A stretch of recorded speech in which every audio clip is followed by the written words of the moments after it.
So here we have the inside of a metro station with the glass there, a little bit like in Leningrad or on the airport on the way here was the same glass in between the platform and the... So it's impossible to commit suicide on this anyway. We're now going south to the Temple of Heaven.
So here we are in the Temple of Heaven area.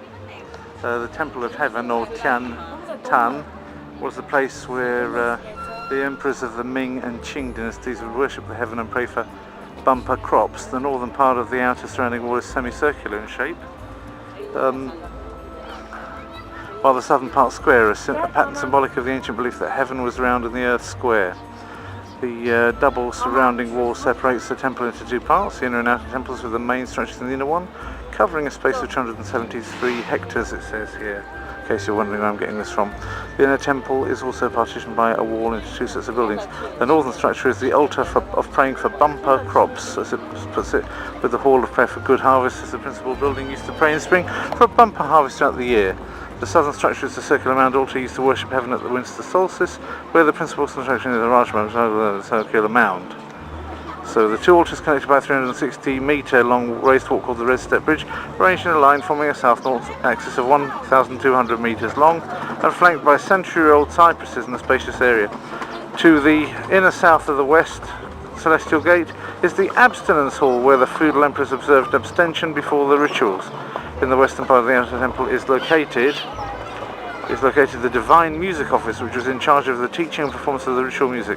In the Temple of Heaven are situated main buildings include the Hall of Prayer for Good Harvest, the Hall of Heavenly Emperor, the Circular Mound, the Imperial Vault of Heaven, the Abstinence Hall, the Beamless Hall, the Long Corridor, the Double Ring-shaped Longevity Pavilion, as well as the Echo Wall, the 3 Echo Stones, and the 7 Meteoric Stones, or 7 Star Stones.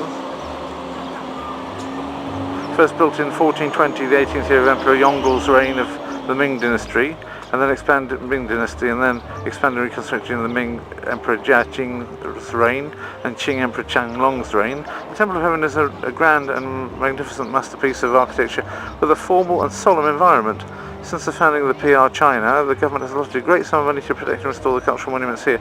The Temple of Heaven, with its prolonged history, intensive cultural implications, magnificent architectural style, mirrors the ancient culture of China, masterpiece of the Ming and Qing architectural art, and a precious example of China's ancient architecture.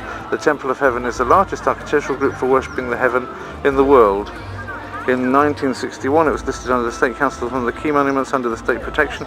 In 1998 it was recognised by the UNESCO as one of the human heritages of the world. So there you are.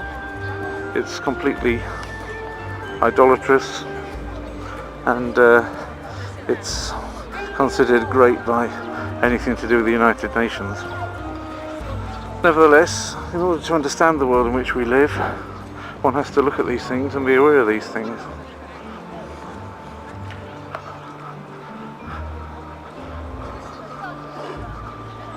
So we're going to have a look at it today.